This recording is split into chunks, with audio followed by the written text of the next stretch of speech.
Nimewaletea simulizi inayoitwa Nafsi Inayoteseka. Mtunzi ni Alex Kalinga. Usiku wa tarehe ambayo hakuwahi kuisahau mtu yeyote katika kijiji cha Mkwawa, anga lilikuwa limefunikwa na mawingu mazito ya kivuli. Hewa ilikuwa nzito, kana kwamba kulikuwa na kitu kilichojificha nyuma ya upepo baridi uliokuwa ukivuma taratibu. Mwanaume aliyejulikana kwa jina la Mwigulu Mwampamba, mzaliwa wa Iringa, alikuwa mtu wa heshima na mchapakazi.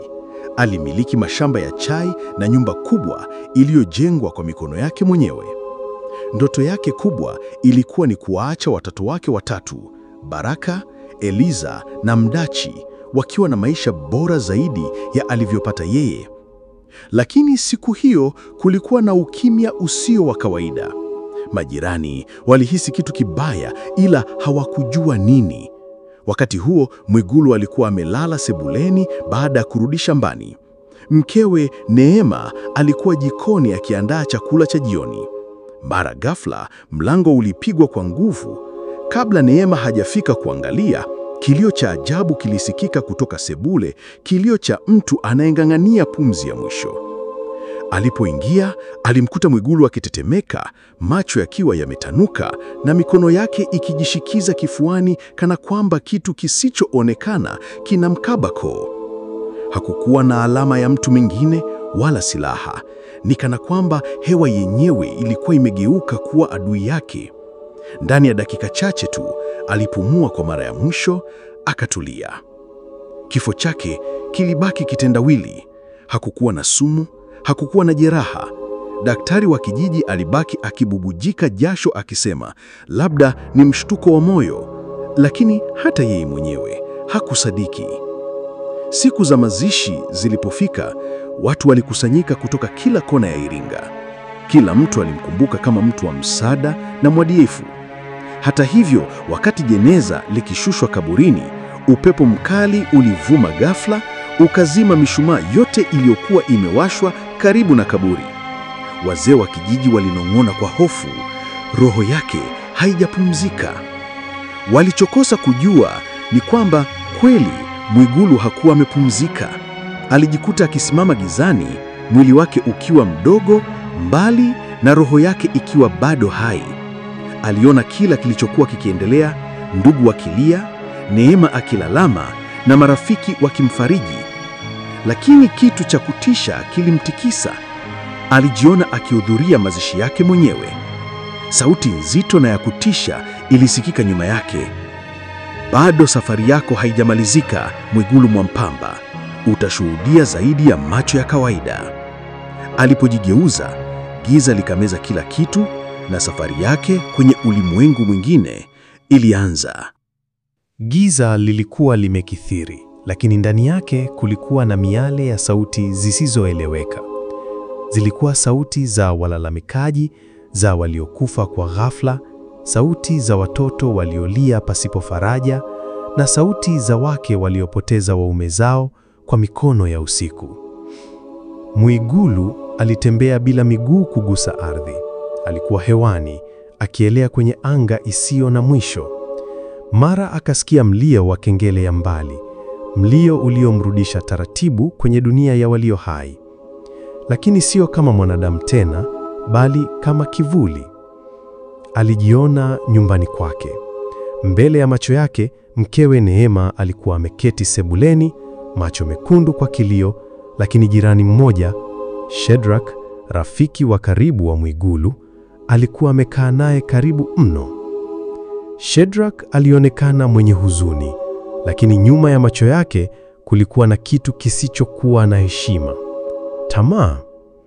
Polepole alianza kumwambia Neema kwa sauti ya chini, Neema, najua majonzi ni makubwa, lakini kumbuka bado wewe ni kijana. Huhitaji kubaki peke yako. Mimi niko hapa, nitakusaidia, nitawalea watoto. Mwigulu alihisi damu ya baridi kupita kwenye roho yake. Alipiga kelele, hapana, huyo ni rafiki yangu. Huyo ndiye niliyempa siri zangu zote. Neema, usimsikilize. lakini sauti yake haikusikika. Ilipotea kama upepo dhaifu ukipiga kioo. Alijaribu kumgusa Shadrach, lakini mkono wake ulipita tu, kana kwamba mwili wa rafiki huyo ulikuwa kivuli chake. Machozi ya roho yaliteremka, yasiyo na umbo wala joto. Neema alikaa kimya, akitikisa kichwa kwa majonzi, lakini Shadrach aliendelea kusukuma maneno yake kwa ujasiri wa mnyama anayevizia. Wakati huo, giza lililotoka ulimwengu wa roho lilianza kupaa juu ya dari.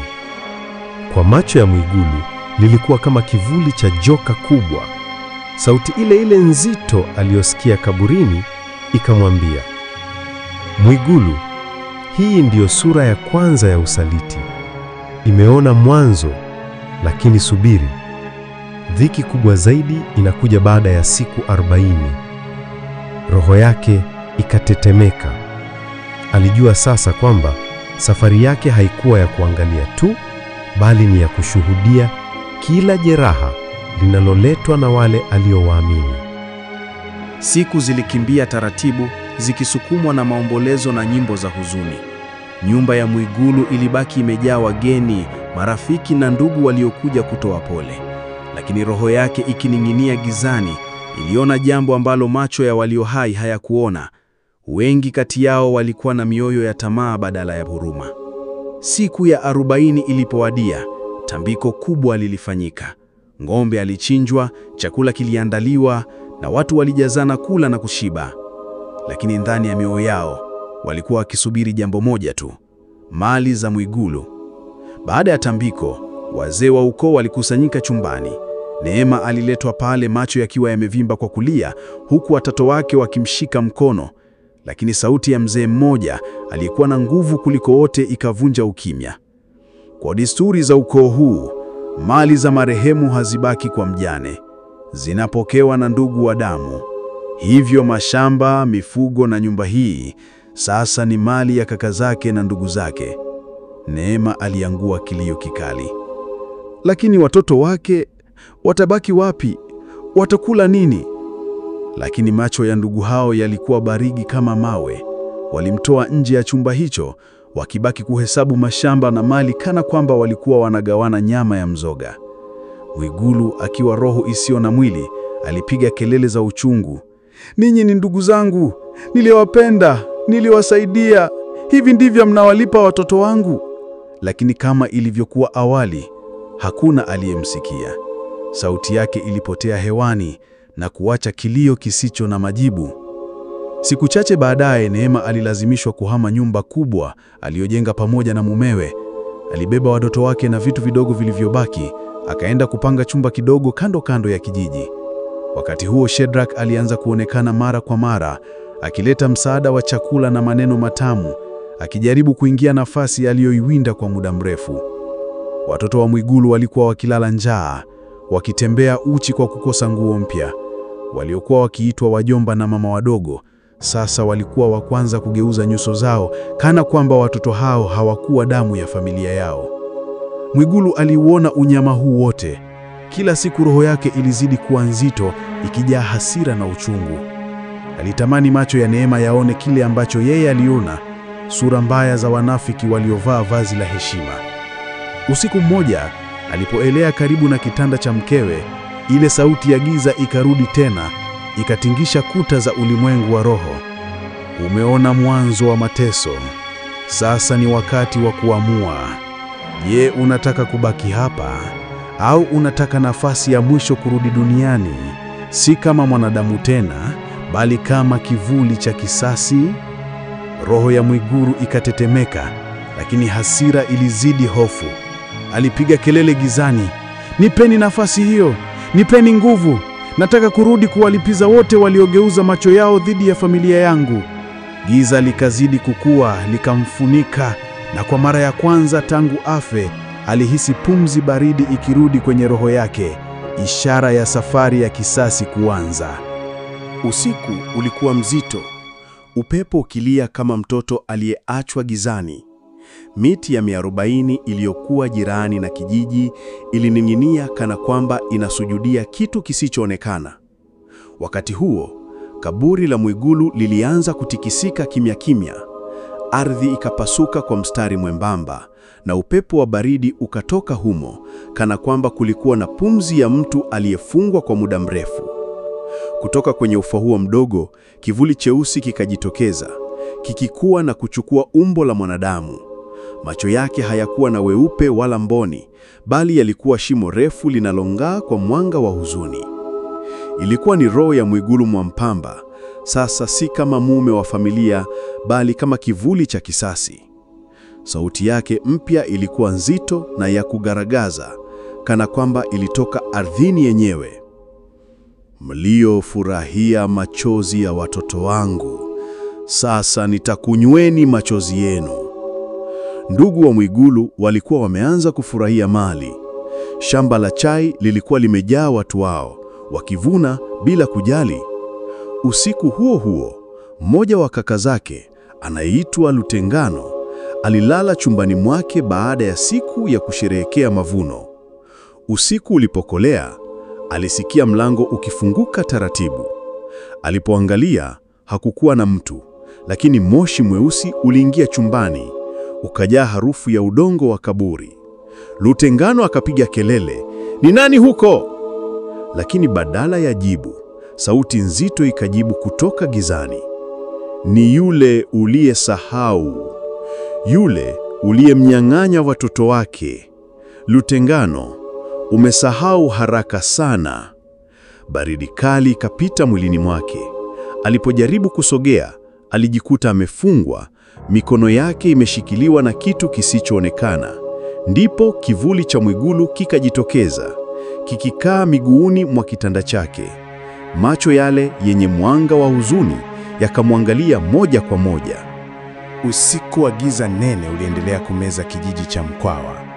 Mbingu zilikuwa nzito kwa mawingu meusi, na mwezi ulikuwa umejificha kana kwamba unakataa kushuhudia yanayotokea.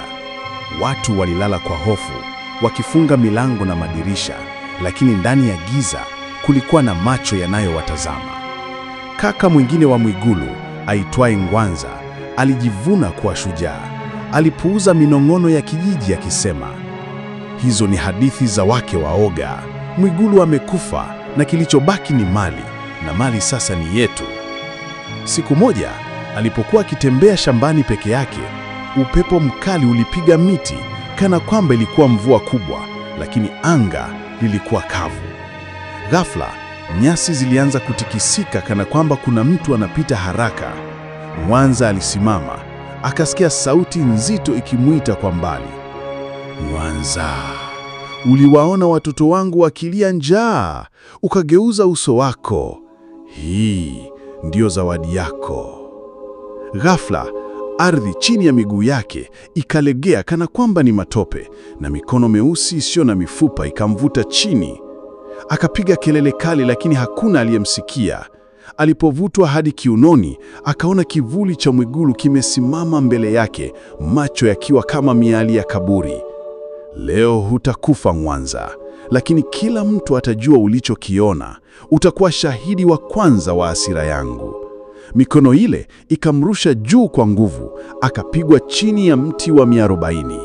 Asubuhi yake alipatikana akitetemeka na macho yake yakikataa kufumba, kama mtu aliyekutana uso kwa uso na kifo. Hakuweza tena kutamka jina la Mwigulu bila kulia.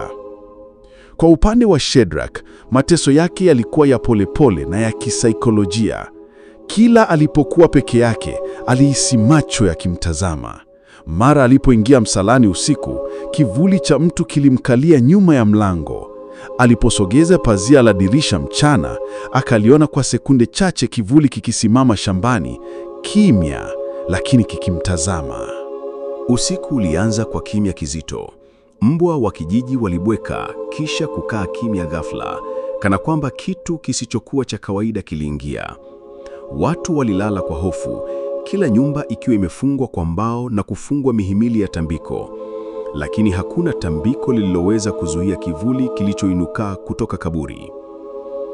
Lutengano, yule kaka aliyewahi kuteseka kwa ndoto za kutisha, alikuwa amekimbilia kwa mganga maarufu kutafuta msaada. Alivalishwa hirizi shingoni na kupakwa dawa kichwani, akiahidiwa kwamba roho ya kaka yake haitamfikia tena. Lakini usiku ulipoingia, alilala kitandani akihisi ujasiri mdogo. Dakika chache baadaye, akasikia mlango ukifunguka bila kuguswa. Hirizi yake ikavunjika vipande vitatu, kana kwamba ilikuwa ya udongo. Ndipo kivuli cha Mwigulu kikaingia, kikiwa cheusi zaidi ya usiku wenyewe. Macho yake yakang'aa kama miali ya kaburi. Sauti nzito ikatingisha kuta. Lutengano, nilikuacha uishi nikidhani utatubu, lakini tamaa yako haikupungua. Sasa huna nafasi ya pili. Kabla hajapiga kelele, kivuli kilimkaba shingo kwa mikono baridi kama chuma cha kaburi. Giza likamfunika na alipatikana asubuhi akiwa amekufa, macho yakiwa yametanuka kwa hofu ya mwisho. Mwanza, aliyewahi kuvutwa ardhini, aliamua kuondoka kijiji hicho na kukimbilia mbali. Alipanda pikipiki yake usiku, akakimbia barabarani kuelekea mji wa Mbeya. Alidhani angepotea mbali na kivuli cha kaka yake, lakini usiku ulishaongezeka. Barabara ilikuwa tupu na upepo ulilia kana kwamba ulikuwa na sauti za watoto wakilia. Ghafla taa za pikipiki zikazimika. Mwanza akapunguza mwendo, akasikia sauti nzito ikimuita, unakimbia wapi? Hata ukienda mwisho wa dunia, damu yetu inakufuatilia. Kutoka kwenye giza, kivuli kikajitokeza katikati ya barabara. Pikipiki ikasimama ghafla na Mwanza akaporomoka. Kivuli kikamsogelea, kisha kikamfunika kwa wingu jeusi.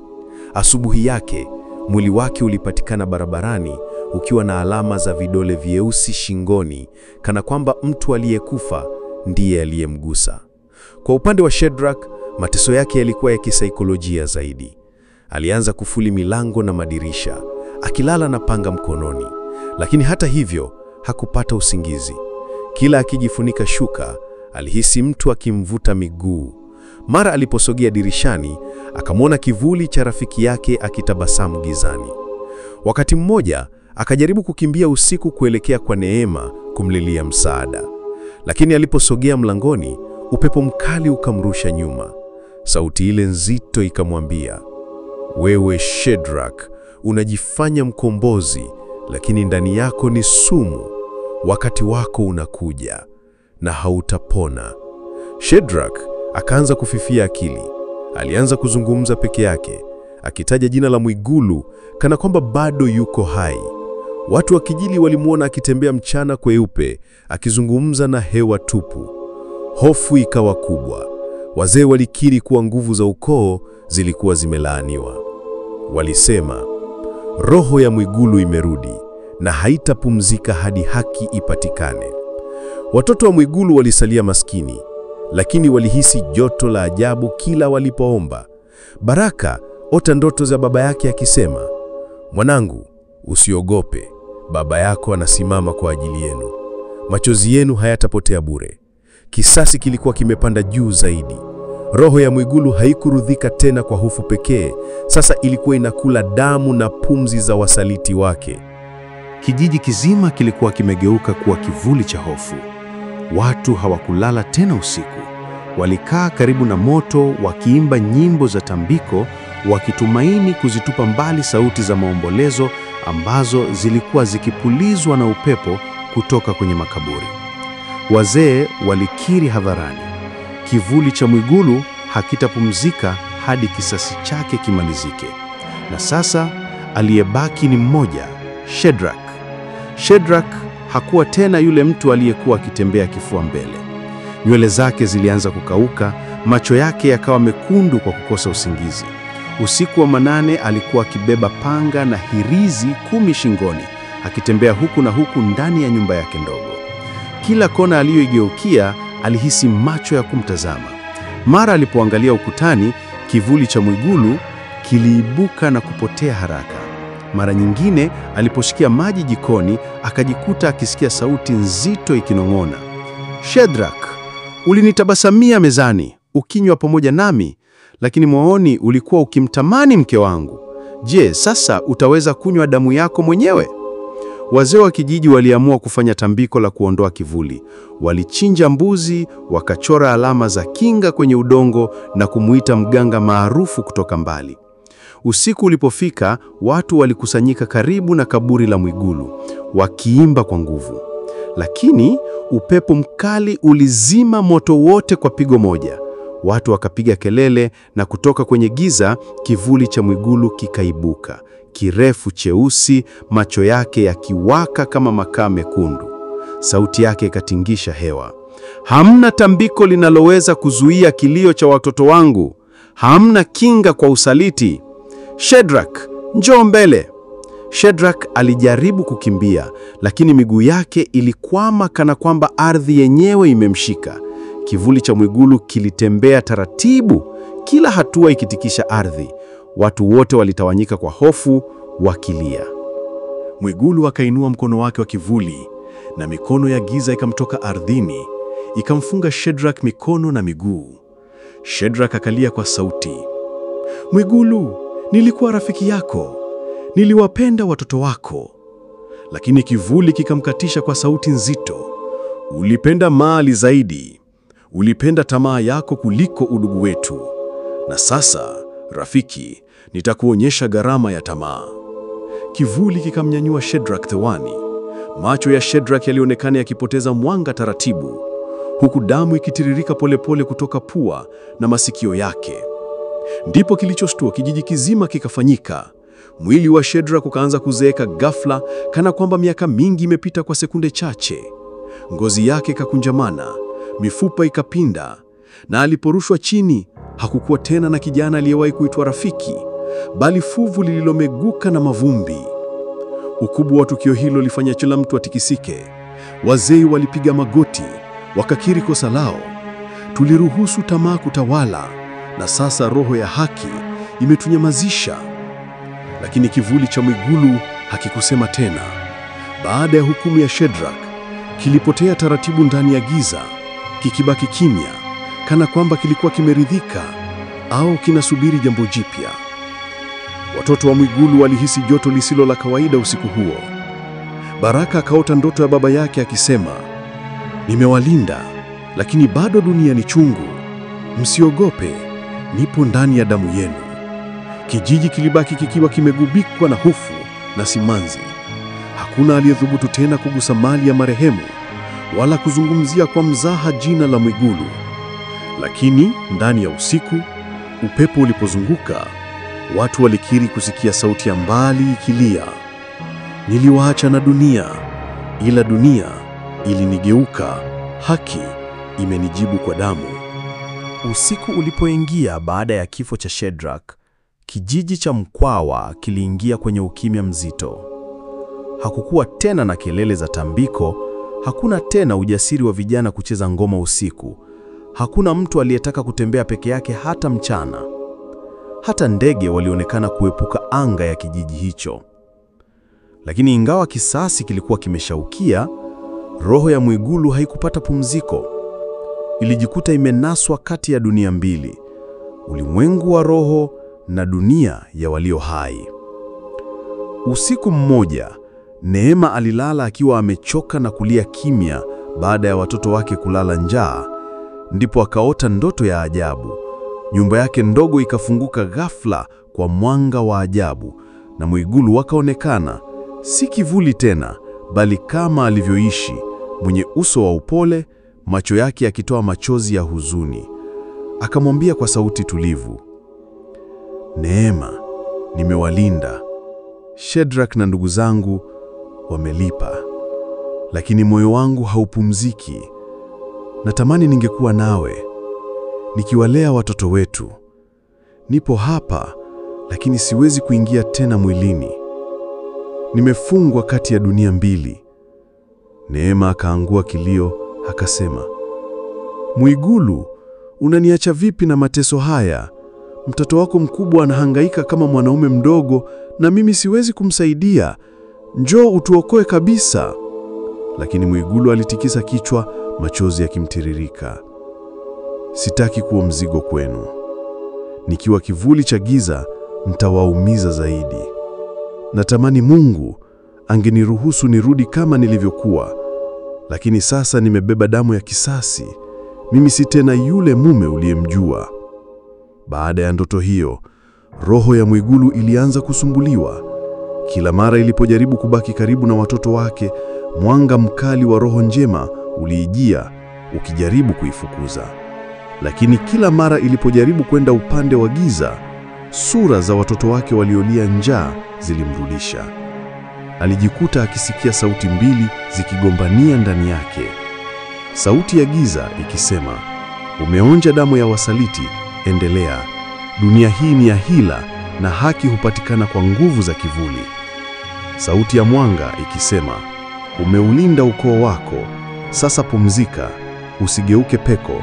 Watoto wako watakumbuka wema wako, sio giza lako. Roho ya Mwigulu ikapiga kelele katikati ya anga. Niko wapi? Mimi ni nani sasa? Je, ni baba mwema au kivuli cha kisasi? Kijiji kilizidi kuteseka kwa hofu. Watu waligawanyika. Wengine waliona kivuli cha Mwigulu kama mchungaji wa familia yake. Wengine waliona kama pepo la laana. Hakukuwa na mtu aliye na majibu. Watoto wa Mwigulu walikuwa na tumaini kwamba baba yao alikuwa karibu nao, lakini pia walitetemeka kila waliposikia upepo wa usiku. Mara kwa mara walihisi mlango ukigongwa polepole, kana kwamba mikono isiyo na mwili inataka kuingia. Usiku mmoja, kivuli cha Mwigulu kilisimama tena juu ya kaburi lake. Macho yake yalikuwa yanawaka kwa huzuni badala ya hasira. Akainua mikono yake hewani na kwa mara ya kwanza akalia kwa sauti kama ya mtu. Nguvu za juu, naomba msamaha. Nililinda familia yangu kwa damu, lakini sasa nimefungwa kati ya nuru na giza. Nipe njia ya mwisho, nipumzike au nirudi kwao kama baba wa kweli. Anga likatikisika na kimya kikatanda. Taa ya ajabu ikashuka kutoka mbinguni na kivuli chake kikaonekana kusagika kati ya mwanga na giza. Kijiji kizima kilishtuka. Waliotoka nje usiku huo walisema waliona sura ya Mwigulu ikipotea, huku sauti ya upepo ikisema, bado haijaisha. Roho ya Mwigulu sasa ilikuwa kwenye kizingiti cha hatima. Hakujua kama angepumzika au angeendelea kutesa. Kijiji kilisubiri na familia yake ikalia kwa matumaini, lakini majibu hayakuja mara moja. Usiku uliofuata ulikuwa wa ajabu zaidi katika historia ya kijiji cha Mkwawa. Mbingu zilifunikwa na mawingu mekundu kana kwamba damu imetapakaa angani. Mbwa walibweka kisha kuangua vilio, na watoto wadogo walilia kana kwamba waliona roho ikipita. Kivuli cha Mwigulu Mwampamba kilikuwa kimesimama juu ya mlima mdogo unaotazama kijiji. Miguu yake haikugusa ardhi na macho yake yalikuwa kama makaa yanayowaka. Sauti za ndani zikawa zinagombania nafsi yake, nuru dhidi ya giza, rehema dhidi ya kisasi. Kutoka angani, mwanga mkali uliteremka. Ndani ya mwanga huo, Mwigulu akaona sura ya mama yake alikufa zamani, akimuita kwa sauti ya upole. Mwanangu, umetenda kisasi, lakini kisasi hakileti pumziko. Njoo upande wetu, pumzika, acha dunia ijiendeshe. Watoto wako wataishi kwa neema ya Mungu, sio kwa hofu ya kivuli. Kwa muda mfupi, macho ya Mwigulu yalijaa machozi. Alitamani kuacha hasira, kuungana na amani, na kuacha watoto wake wakue bila kivuli cha giza likiwafuata. Lakini kutoka ardhini, moshi mweusi ulipanda. Ndani yake kulikuwa na sura za wale ndugu waliomsaliti, wakilia kwa maumivu. Sauti ya giza ikamuita, Mwiguvu, dunia ilikula mwili wako. Haki haipo kwa nuru, bali kwa hofu. Usiwaache watoto wako wakiliwa kama ulivyoliwa wewe. Salia, uwe peko wa ukoo wako. Woga utalinda damu yako zaidi ya maneno matupu ya rehema. Macho ya kivuli yakauwaka zaidi, na pumzi yake ikawa nzito. Kijiji kizima kiliona tukio la ajabu. Anga ikipasuka nusu, upande mmoja ukiwaka mwanga mkali, upande mwingine ukitoa moshi mweusi. Na kati ya hayo mawili, roho ya Mwigulu ikiteseka, ikilia, nisaidieni, mimi ni nani sasa? Je, ni baba mwenye upendo au pepo wa kisasi? Watoto wake waliokuwa wamelala ndoto, kila mmoja akaota baba yao akiwa amesimama mbele yao. Baraka, kwa ujasiri wa kwanza wa kijana mdogo, akasema ndani ya ndoto, "Baba, tunakupenda. Usibaki kivuli. Pumzika. Tutabeba jina lako kwa heshima. Hatuogopi tena." Maneno hayo yalipenya roho ya Mwigulu kama mshale wa mwanga. Ndipo kivuli chake kikaanza kugawanyika. Sehemu moja ikavuta kuelekea giza ikilia kwa hasira. Sehemu nyingine ikavuta kuelekea mwanga ikilia kwa upendo. Mwanga ukashinda polepole, ukameza giza kwa nguvu ya sauti ya watoto wake. Roho ya Mwigulu ikapaza sauti ya mwisho, "Msiache tamaa iwatawale. Linda damu yenu. Mimi natulia sasa." Mwanga ukamfunika na kivuli kikapotea taratibu, kikibaki harufu ya maua ya porini. Mbingu zikafunguka, mvua ndogo ya baraka ikanyesha kijijini, na watu wote wakapiga magoti wakijua kwamba roho ya Mwigulu hatimaye imepumzika. Hata hivyo, kijiji cha Mkwawa hakikusahau. Wazee waliwaambia watoto, "Mwigulu alitufundisha kwamba tamaa na usaliti huzaa giza, na giza hilo huliangamiza kila mmoja." Watoto wa Mwigulu walikuwa wakiwa na nguvu, wakisaidiana na mama yao. Walibaki maskini, lakini walijua baba yao alikuwa ameacha urithi mkubwa zaidi ya mali, urithi wa onyo, wa heshima na wa hofu. Na hadi leo, upepo unapovuma usiku kwenye kijiji cha Iringa, baadhi ya watu hudai kumsikia sauti ya mbali ikisema, "Niliwapenda, niliwapa maisha yangu, msigeuke kuwa kama wale waliomsaliti Mwigulu Mwampamba."